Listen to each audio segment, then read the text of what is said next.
Okay, welcome guys. तो हम आज अपना लेक्चर से स्टार्ट करेंगे इलेक्ट्रिक फील्ड का। मैंने दो डायग्राम बना दिए पहले से, ताकि इनमें टाइम ना लगे अपना। पहले हो जाएगा साम्यावस्था। इसमें पढ़ेंगे साम्यावस्था, यानी दो फोर्स हैं, समय दो आवेशों के बीच में तीसरा कण कहाँ रखेगी, वो साम्यावस्था पर हो।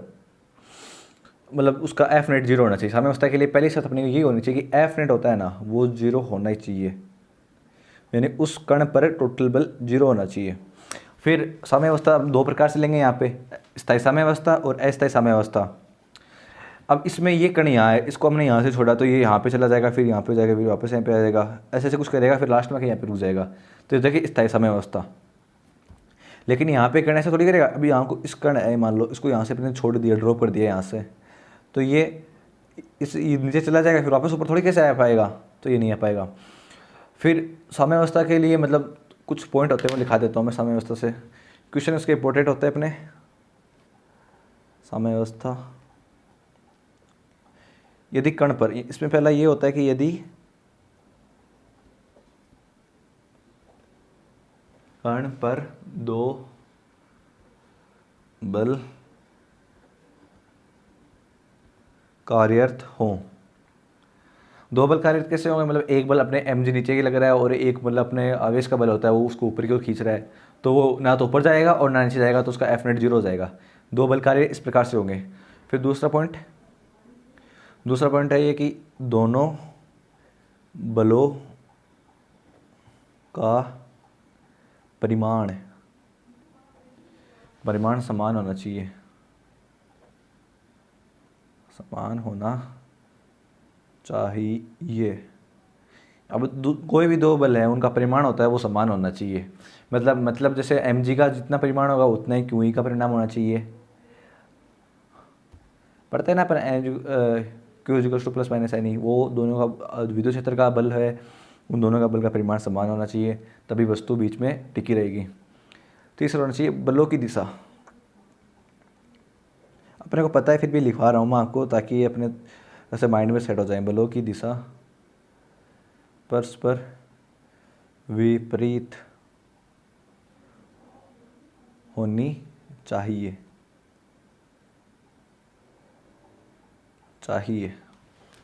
ओके, इसके बाद में हम लेते हैं एग्जाम्पल।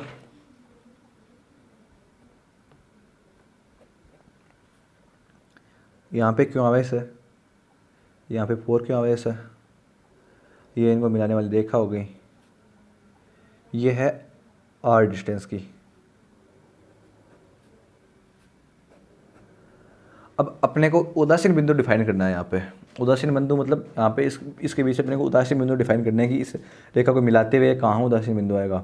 तो गाइस मैं इसको कैसे करता हूँ आपके लिए बिल्कुल सा एक नॉर्मल सी ट्रिक बताऊँगा आपको वैसे देखते बता दोगे कि आप उदासीन बिंदु कहाँ होगा, बाद में आप डिफाइन कर लोगे। बता रहा हूँ किसी लिए, मतलब अब इसके लिए एक छोटा सा नोट लगा देता हूँ यहाँ पे। इस एग्जाम्पल को हम कंटिन्यू करेंगे आगे, लेकिन पहले एक नोट लिख लेते हैं कि उदासीन बिंदु डिफाइन कैसे करेंगे। नोट में दो शर्त लिखेंगे। पहली यह है कि यदि दोनों आवेश प्रकृति समान हो, यदि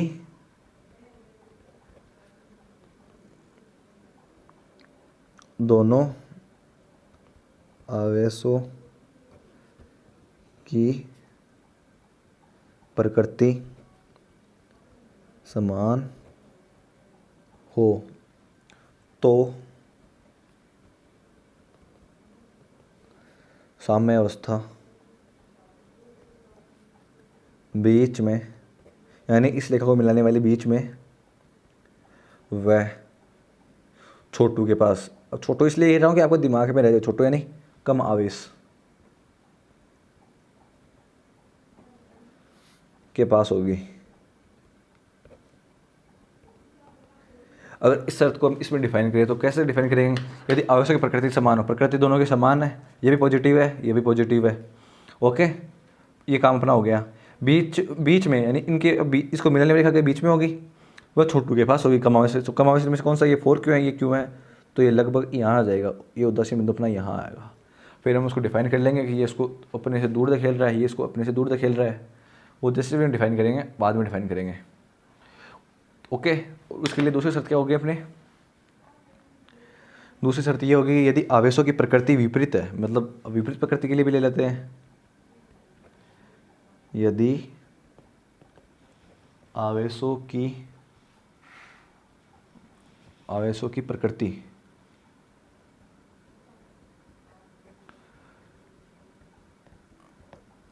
विपरीत है तो साम्यावस्था बाहर व छोटू के पास होगी। मतलब इसका तो एक अलग से एग्जांपल लेके बता दूंगा मैं आपको। पहले इस एग्जांपल को कंटिन्यू करते हैं। मैं इसको दोबारा डिनोट कर देता हूँ कि अपना क्या एग्जांपल था। मतलब ये अपना क्वेश्चन के रूप में ले लेते हैं हम इसको। ये अपना यहाँ पे क्या होगा, क्यों यहाँ पे कितना है, कितना लिया था अपने 4Q। अपन ने 2 आवेश लिए थे और अपने को इनमें उदासीन बिंदु डिफाइन करना था। यहाँ ये दूरी पूरी कितनी है R, और उदासीन बिंदु। अब अपने को पता है कि दोनों आवेश समान प्रकृति की हैं, तो उनके बीच में आएगा और छोटू के पास आएगा। तो बीच में कौन सा है, इसमें बीच में यहाँ पे आ जाएगा, छोटू के पास के यहाँ पे आ जाएगा। तो मान लो अपन ने यहाँ से लेके ये क्यों मान लिया, अपने यहाँ से लेके और यहाँ तक की दूरी अपन ने क्या मान ली, अक्ष डिफाइन कर ली। मान लो अपने अक्ष मान ली, तो ये दूरी कितनी आ जाएगी, टोटल कितनी है R, तो ये हो जाएगी R माइनस अक्ष। ओके गाइस, आपको डायग्राम दोबारा से बना के डिनोट करना है। मैं इसे डायग्राम में बता रहा हूँ आपको। फिर ये अब मान लो इसके द्वारा बल लग रहा है F1, ये इसको इधर की ओर धकेल रहा है कि भाग जा मुझसे दूर, और ये F2 लगा रहा है कि तू भी भाग जा मुझसे दूर। ये बल लगा रहा है F2, ये लगा रहा है क्यों लगा रहा है F1। ओके, और ये है अपना उदासीन बिंदु।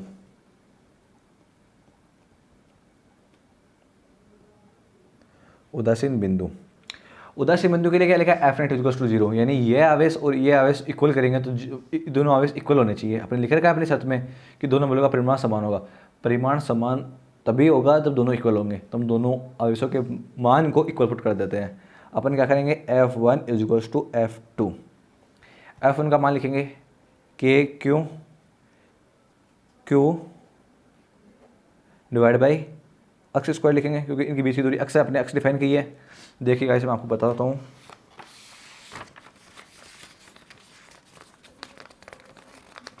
आप एक बार इसको भूल जाइए, ये मान लीजिए इतना ही है, ये यहाँ पे क्यों है, यहाँ पे स्मॉल क्यों है। ओके, अपने को अभी ये बल, ये इसके द्वारा इस पर लगाया गया बल कितना होगा, ये इसको दूर की ओर धकेलेगा। कितना धकेलेगा, अपने पीछे पढ़ते आ रहे हैं कि अपना फॉर्मूला होता है KQ1 Q2 divide by R square दोनों के बीच की दूरी अपने ने अक्ष ले रखी है, अक्ष स्क्वायर हो जाएगा। और इसका आवेश कितना होगा, KQ small q divide by अक्ष स्क्वायर। ओके, और इसी प्रकार से अब अपन ने क्या डिफाइन कर लिया, F1 डिफाइन कर लिया, ये F1 के इक्वल है। F2 डिफाइन करेंगे तो बस इधर वाले को भूल जाओ। ये क्या है, इधर 4Q है, इधर 4Q है, और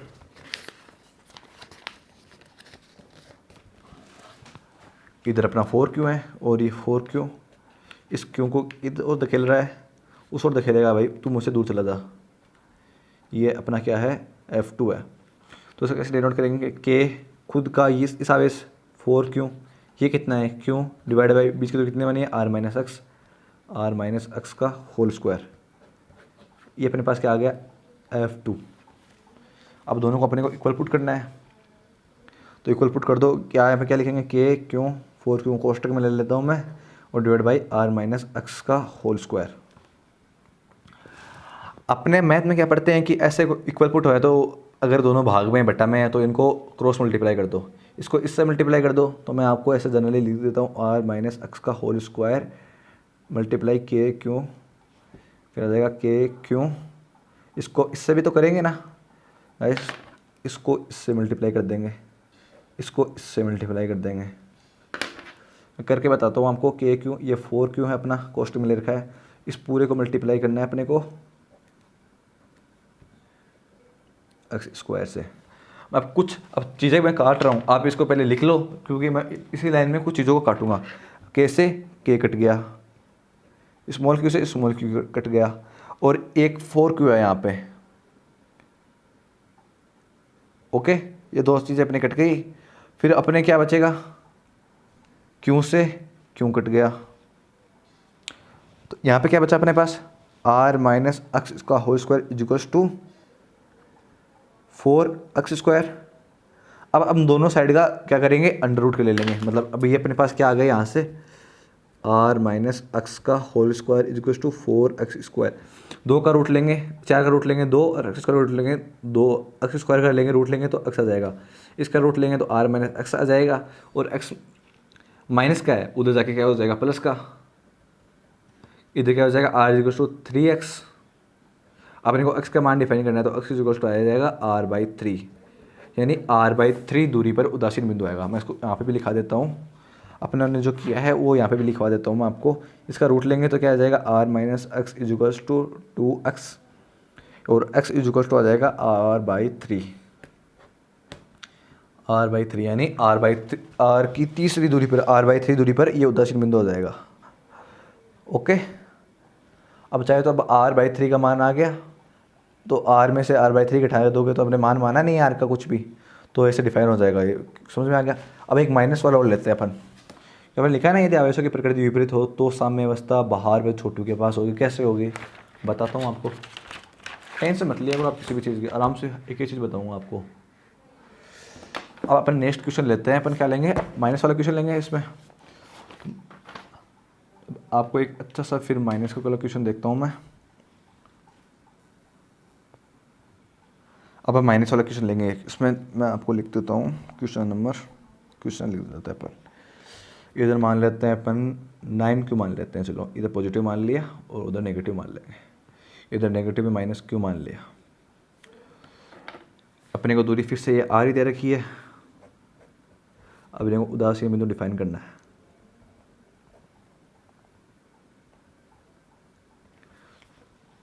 ओके, उदासीन बिंदु डिफाइन करने के लिए अपन क्या करेंगे, मैंने आपको इसे साफ साफ लिखवा रखा है, टेंशन लेने की जरूरत नहीं है। डायरेक्ट अपने इस लाइन पे आ जाओ। क्या लिखा है, यदि आवेशों की प्रकृति विपरीत हो, विपरीत मतलब एक पॉजिटिव और एक नेगेटिव, तो साम्य अवस्था बाहर यानी लाइन से बाहर की ओर होगी और छोटू के पास होगी। छोटू के मतलब कम आवेश।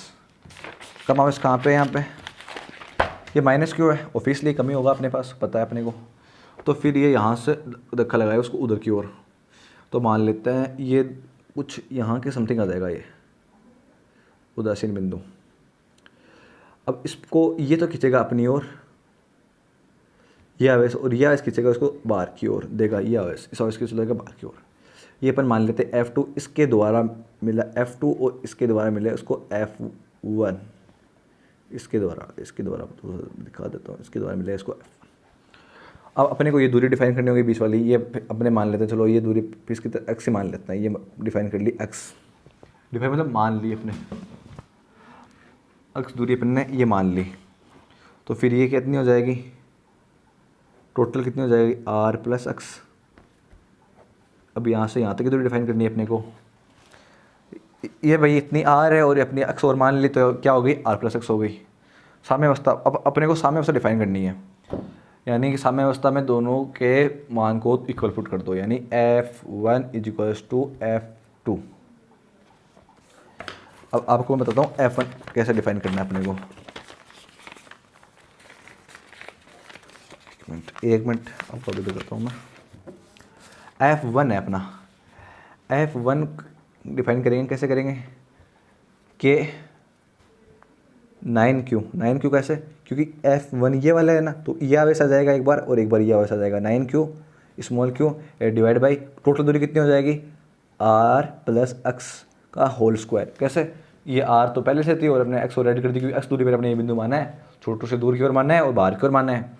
तो अब ये तो आ गया F1, और F2 किसे डिफाइन कर लेंगे अपन, F2 इसको पास की ओर खेल रहा है अपने पास, तो क्या k q small q divide by R square. कैसे, आवेश को चिन्ह सहित नहीं रखते हैं, आवेश को हमेशा चिन्ह सहित सदिश वेक्टर में रखते हैं, इसमें से चिन्ह सहित नहीं रखेंगे। अपनी दिशा मान लेना इसको इधर की तरफ, चिन्ह का कारण खत्म हो गया, ये क्यों आ गया, स्मॉल क्यों आ गया, और divide by R square. Okay guys, अब इसको दोनों को इक्वल पुट कर देते हैं हम। k 9q small q r plus x square अपना ये आया था, और इसके इक्वल में क्या आया था, k q small q divide by x square.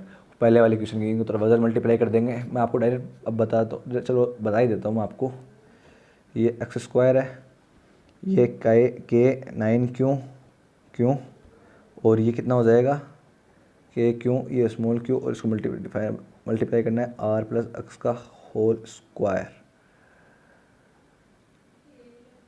अंदर लिख देते हैं। चलो ये होल स्क्वायर हो गया। कैसे से के कट गया, क्यों से 9 क्यों बचे, यहाँ पे 9 बचेगा, ये 9 है यहाँ पे, मैंने गलती से इसको क्यों की तरह लिख दिया। स्मॉल क्यू से स्मॉल क्यू कट गया तो क्या बचेगा अपने पास 9x स्क्वायर। ये कैसे के काट देता हूँ आपको, क्यों से क्यों गया, स्मॉल क्यू से स्मॉल क्यू गया, 9x square is equals to R plus X का होल स्क्वायर। रूट ले लो 9 का, अब अंडर रूट लेंगे तो कितना आ जाएगा 3x स्क्वायर का x, और इसका रूट लेंगे तो r प्लस एक्स, तो x यहाँ पे से क्या आ जाएगा r/2। ये प्लस का है, इधर आएगा माइनस का 2x हो गया, फिर ये r में डिवाइड में भाग दे देंगे इसमें, तो r/2। ओके गाइस, अपन ने 2 क्वेश्चन ले लिए, अपना साम्यावस्था वाला अभी यहाँ पे कंप्लीट करते हैं अपन। तो गाइस हम आगे देखेंगे इलेक्ट्रिक फील्ड। तो टॉपिक का नाम लिख देते हैं।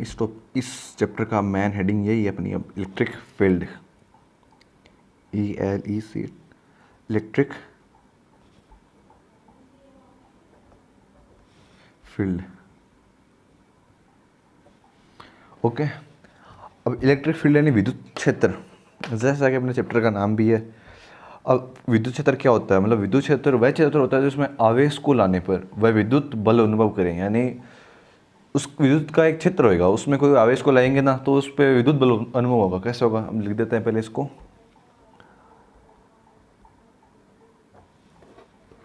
विद्युत क्षेत्र वह क्षेत्र है जिसमें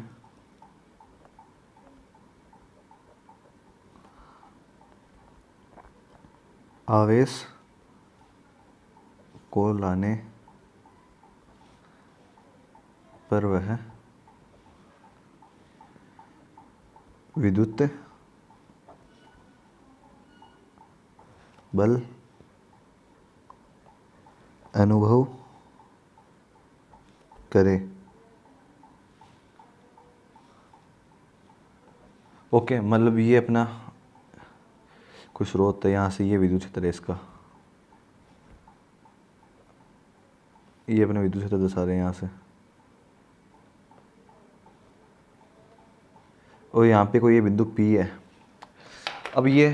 अब इसके अलावा इसको दिखाएगा कि दोनों पॉजिटिव आवेश हैं, ये Q0 है यहाँ पे, तो ये इसको इधर की ओर दिखा लगाएगा F1।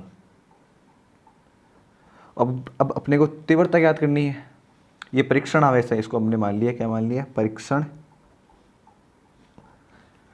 परीक्षण आवेश Q0। बिंदु P पर विद्युत क्षेत्र की तीव्रता, अपने को यहाँ पे विद्युत क्षेत्र की तीव्रता डिफाइन करनी है, तो क्या लिखेंगे यहाँ पे, बिंदु P पर विद्युत क्षेत्र की तीव्रता। ओके, ये क्या होगी, ई वेक्टर यानी विद्युत क्षेत्र F vector divide by Q0। ये फॉर्मूला है इसका गाइस, मैं इसको बक्स में फिट कर रहा हूँ, एक इम्पोर्टेंट फार्मूला है। अब इसी से आगे वाले फॉर्मूला डिराइव करेंगे, इसी से हम इसका मात्रक लिखेंगे, इसी से हम इसकी विमा लिखेंगे। तो सबसे पहले इसके लिखते हैं विद्युत क्षेत्र का मात्रक, विद्युत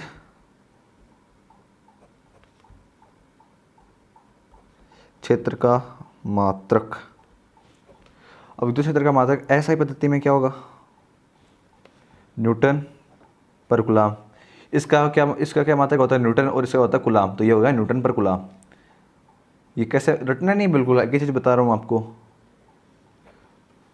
और यानी अब इसकी विमा, विद्युत क्षेत्र की विमा,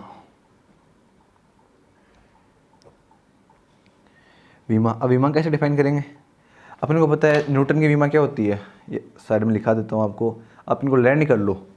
रटोगे तो 2 दिन बाद में फिर से भूल जाओगे, कोई मतलब नहीं है इनका। M1L1T-2। और कूलाम की विमा क्या होती है? A1T1। आवेश की विमा या कूलाम की विमा A1 या T1 ऐसे भी लिख सकते हैं, AT A1T1 A1T1। तो अब इसको क्या बनेगा, ये अपने को N/C करना है, तो हम क्या लिखेंगे पहले, M1L1T-2 divide by A1T1 is equals to M1L1T-3। ये प्लस का है, ऊपर जाके माइनस का हो जाएगा, माइनस का 2 पहले से है, घात आपस में जुड़ जाएंगी। ये आ गया T-3 और ये आ गया A-1। ये इसकी विमा आ गई। अपने को रटना कुछ नहीं है, अपने को ये बता दिया आपको। मात्रा कैसे आपको ये भी बता दिया, न्यूटन, इसका होगा कूलाम, तो हो गया न्यूटन पर कूलाम। ओके गाइस, ये अपना छोटा सा इसका बेसिकली हो गया। अब मतलब बल कैसे अनुभव करेंगे, यहाँ पे तो पॉजिटिव पॉजिटिव थे, अब इनमें से एक नेगेटिव हो जाए तो बल कैसे अनुभव करेगा वो भी बताता हूँ मैं आपको, उसको समझिएगा गाइस आराम से। मतलब ये अब यहाँ पे क्या है, अपना पॉजिटिव आवेश है और ये इसके विद्युत क्षेत्र में यहाँ पे आ गया क्यों भी पॉजिटिव आवेश। तो ये क्या करेगा, इसको इधर की ओर दिखा देगा कि पॉजिटिव है, भाग जा मुझसे दूर। और अगर यहाँ पे नेगेटिव है और यहाँ पे अपने पॉजिटिव है, ये क्यू नोट मान लेते हैं की बार यहाँ पे, तो ये बोलेगा आजा मेरे पास। गाइस ये चीज़ काफ़ी इंपॉर्टेंट है, अपने को पता होना चाहिए, मतलब ये चीज़ तो अपने को पता होनी चाहिए। मैं इसको स्टार लगा देता हूँ इस पर, क्योंकि काफ़ी इंपॉर्टेंट चीज़ है ये अपनी। और उसके बाद में हम क्या देखते हैं कि मतलब अपने ये देख लिया कि पॉजिटिव पॉजिटिव आवेश, इसके विद्युत क्षेत्र में ये कोई पॉजिटिव आवेश आ गया तो इसको दूर की ओर धकेलेगा, और ये नेगेटिव आवेश आ गया तो इसको अपने पास की ओर बुलाएगा कि आजा मेरे पास, और ये पॉजिटिव दूर भगाएगा और ये नेगेटिव अपने पास की ओर बुलाएगा। यानी इस पर बल इस ओर लगेगा और इस पर बल इस ओर लगेगा। ये वेक्टर के फॉर्म में नहीं लिखा अपने अभी तक। ओके गाइस, अब गाइस मान लो एक छोटी सी यहाँ पे शर्त ले लेते हैं अपन। क्या लेंगे कि यदि, पहले मैं लिख देता हूँ इसको, यदि विद्युत क्षेत्र ई तीव्रता के विद्युत क्षेत्र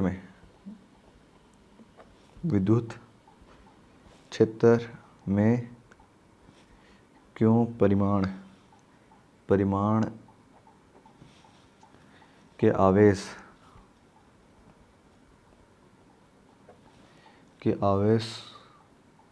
से आवेशित कोई कण, कि अपना आवेश है उस पर, उसका आवेश कितना है, क्यों आवेश है, बड़े सिंधी की लैंग्वेज लिखा रहा हूँ, आवेशित कोई कण रखा है,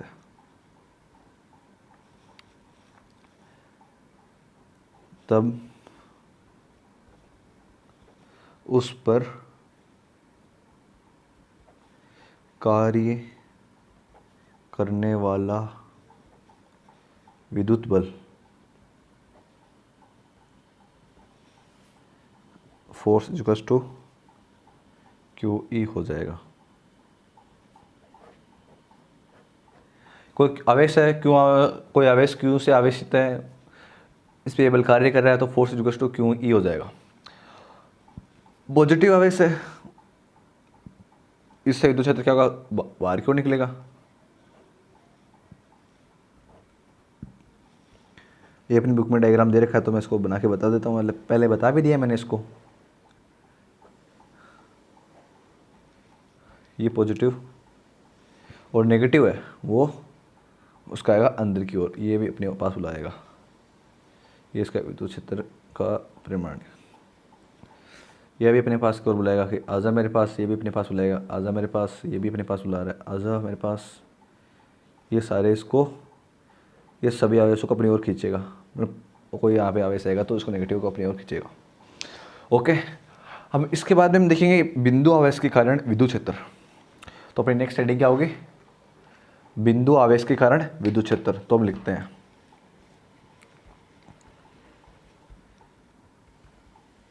बिंदु आवेश के कारण विद्युत 76 इलेक्ट्रिक फील्ड ड्यू टू एक पॉइंट चार्ज, इंग्लिश में से बोलता है इलेक्ट्रिक फील्ड ड्यू टू एक पॉइंट चार्ज। अब इसमें हम क्या करेंगे, मतलब एक छोटा सा बिंदु होगा, उसके कारण विद्युत क्षेत्र क्या होगा, किस तरफ बल लगेगा, किस तरफ क्या नहीं लगेगा, इसके बारे में इसमें पढ़ेंगे। अब मान लो अपना यहाँ पे कोई बिंदु है, कैपिटल क्यों आवेश है, इस पर आवेशित है, यहाँ पे बिंदु है P, यहाँ पे आवेश पड़ा है Q नोट।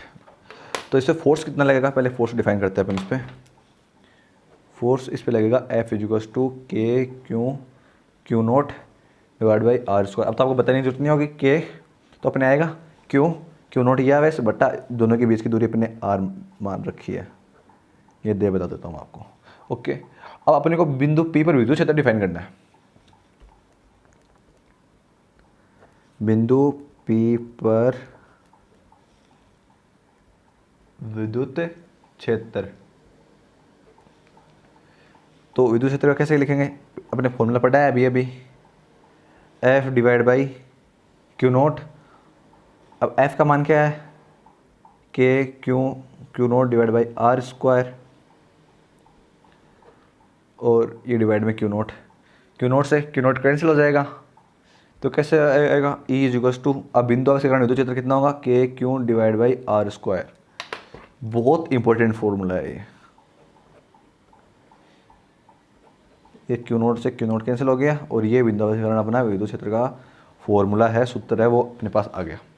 दिशा कैसे डिफाइन करेंगे, दिशा मैंने आपको बताई रखी है, पॉजिटिव होगा कोई, ये दूर की ओर धकेलेगा, और नेगेटिव होगा तो ये इसको अपने पास की ओर बुलाएगा। ओके, ऐसे थोड़ी सी बता दिया आपने। उसके बाद में हम लिखेंगे विद्युत, अगर माध्यम आ जाए तो, अब माध्यम आ जाए तो कैसे लिखेंगे, पहले निर्वात देख लेते हैं। E इक्वल्स टू के का मान 1 divide by 4 pi epsilon naught Q divide by R square, ये है निर्वात में। अब मेरे को पता है निर्वात में एफ साइन आर का मान 1 होता है, तो मैंने वो लिखा है नहीं, डायरेक्ट लिख दिया निर्वात में। यहाँ पर लिख देता हूँ epsilon R equals to 1, so ये आ गया। अगर ये अब माध्यम है, विद्युत क्षेत्र माध्यम में, तो ये कितना हो जाएगा, 1 divide by 4 pi epsilon naught epsilon R Q divide by R square. तो अब इस माध्यम के लिए क्या हो जाएगा, विद्युत क्षेत्र डिवाइड बाई ए आर। ये तो अपने को इतने को क्या बोल रहे हैं अपन, विद्युत क्षेत्र तो बोल रहे हैं, लिख दे हूँ आपको माध्यम, और भाई सॉरी आपको दिखाया नहीं, ये विद्युत क्षेत्र का माध्यम, मैंने इसको ऐसे लिखा कि अपने जो इतना है, या पहले नोट कर लीजिए इसको, ये पहले इतना है, इसको हम क्या बोल रहे हैं, ई तो बोल रहे विद्युत क्षेत्र, इसमें हम ई आर से एफ साइन आर से डिवाइड कर देंगे, तो अपने के पास किस जगह माध्यम की विद्युतशीलता आ जाएगी। ओके, इससे मैंने ये कर लिया, मैंने शुरुआत छोटी सी चीज़ से की थी, छोटी सी चीज़ को लेकर चिंगारी जलाकर पूरे जंगल में आग लगा दी अपन ने। कैसे, छोटी चीज़ लेते गए, उनसे मात्रा बना लिया, उनसे अपने विद्युत क्षेत्र डिफाइन कर लिया। पहले का फॉर्मूला था अपना K Q divide by K Q naught divide by R square, यहाँ से अपने विद्युत क्षेत्र बिंदु आवेश के कारण विद्युत क्षेत्र का फॉर्मूला डिफाइन कर लिया, और यहाँ से अपने निर्वात में चले गए। निर्वात में एफ साइन आर का मान 1 होता है, तो यहाँ पे अपने 1 डिनोट करेंगे तो ये आ जाएगा, और माध्यम में करेंगे तो एफ साइन आर भी आ जाएगा, और माध्यम में ये फ़र्क हो जाएगा अपने पास। तो हम इसका एक छोटा सा ग्राफ देख लेते हैं। ग्राफ कैसे, अब विद्युत का दूरी के साथ, तो अब यहाँ से अपन क्या लिख सकते हैं,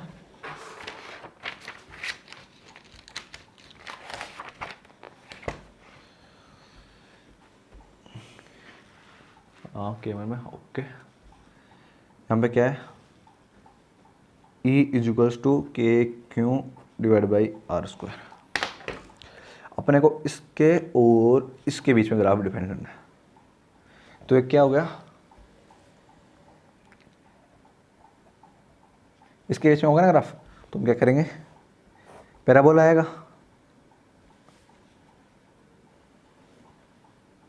ये आर, ये लो, ये अपने इसका ग्राफ आ गया।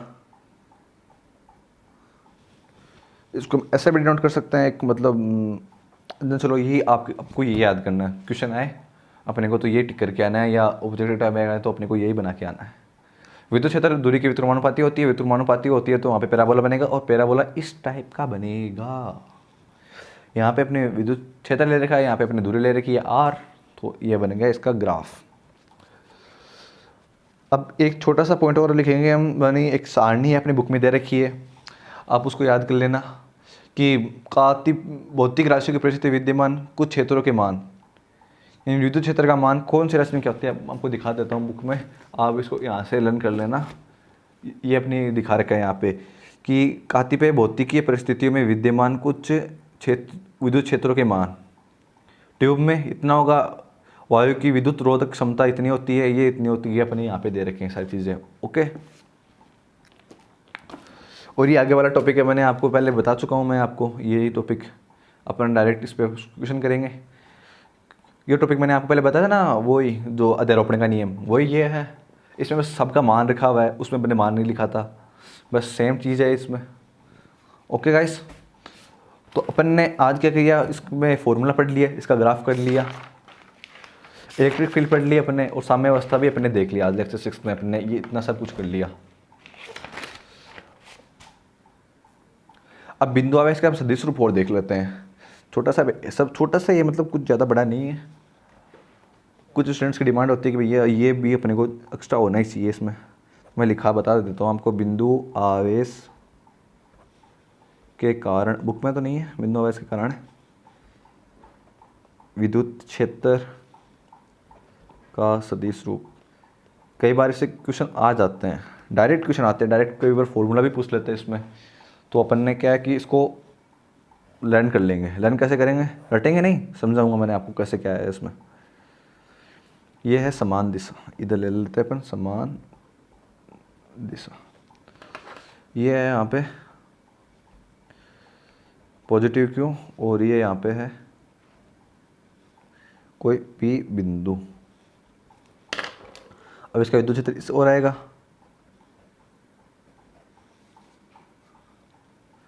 फिर हम आर वेक्टर कितना लिखेंगे, बिंदु P का आवेश Q के सापेक्ष स्थिति सदिश। ये क्या होगा, मैं लिखा देता हूँ आपको, वरना लाइन में कंफ्यूज हो जाते हैं स्टूडेंट्स। कंफ्यूज नहीं होना, बिंदु P का आवेश Q के सापेक्ष स्थिति सदिश। ये कैसे डिनोट करेंगे, अब एक इसका परिमाण जो अपने पहले फॉर्मूला डिफाइन किया है, उसके साथ में आर कैप भी आएगा अपने साथ। दिशा इसमें आर कैप से डिनोट करेंगे, तो अपने पहले क्या फॉर्मूला पढ़ रखा था, उसके साथ में अपने आर कैप भी आ जाएगा। और आर कैप को कैसे डिनोट करते हैं अपन, आर कैप लिखेंगे अपन R vector divide by R का परिमाण। ओके, तो पहले अपने क्या था, ये था अपना formula K Q divide by R vector का स्क्वायर, इसके साथ में आर कैप और आ गया। ये एक फॉर्मूला है अपना। जैसे आर कैप में अपना ये मान रखेंगे, तो इसमें क्या आ जाएगा, ई वेक्टर के क्यू डिवाइड बाई आर परिमाण का क्यूब और आर वेक्टर। ये तो करते हैं, ये से मल्टीप्लाई होगा, ये स्क्वायर है तो ये क्यूब में कन्वर्ट हो जाएगा। इसको बॉक्स में फिट कर देते हैं। गाइस, आपको ये चीज़ यहाँ पे हमेशा याद रखनी है कि सदिश रूप दिख गया, आवेश हमेशा चिन्ह से रखेंगे। और जो यहाँ पे है ना ये आर, ये क्या होगा कि बिंदु P का आवेश के सापेक्ष स्थिति सदिश है। मैं आपको दोनों चीजें लिखा देता हूं। ये है बिंदु P का आवेश के सापेक्ष स्थिति सदिश। और जो अपना यहाँ पे आवेश, अब यहाँ पे क्या है, ये आवेश है, आपको ऐसे करना नहीं है, आपको ऐसे लाइन से बाहर लिखनी है। मैं तो यहाँ पे ऐसे पॉइंट आउट करके बता रहा हूँ। आवेश हमेशा वेक्टर फॉर्म में, आवेश हमेशा चिन्ह सहित रखेंगे। ओके गाइस, यहाँ पे आवेश, ये फॉर्मूला काफ़ी ज़्यादा इंपॉर्टेंट है। डायरेक्ट क्वेश्चन आते हैं, डायरेक्ट 1 नंबर का क्वेश्चन पूछते हैं, कॉम्पिटिशन में डायरेक्ट ये फॉर्मूला पूछते हैं कि बिंदु आवेशकरण विद्युत क्षेत्र का सदिश रूप क्या होता है, और ऑप्शंस ये दिए हुए होते हैं। आपको ऑप्शन में ये दोनों चीज़ें देखनी होगी कि यहाँ पे आर कैप है या आर वेक्टर है। अगर आर कैप होगा तो यहाँ पे केवल स्क्वायर रहेगा, जैसे इसको हम खोलेंगे इसके रूप में लिखेंगे अपने को, तो यहाँ पे क्यूब आ जाएगा। ओके यार, थैंक यू गाइस। अब नेक्स्ट लेक्चर में अपन इस पर कुछ क्वेश्चन करेंगे, 2-3 न्यूमेरिकल करेंगे और बाद में पढ़ेंगे विद्युत रेखाएं। तो यार आप चैनल पे नए हो ना तो प्लीज़ यार सब्सक्राइब जरूर कर देना यार, कॉन्फिडेंस मिलता है, और लाइक भी कर देना। Thank you.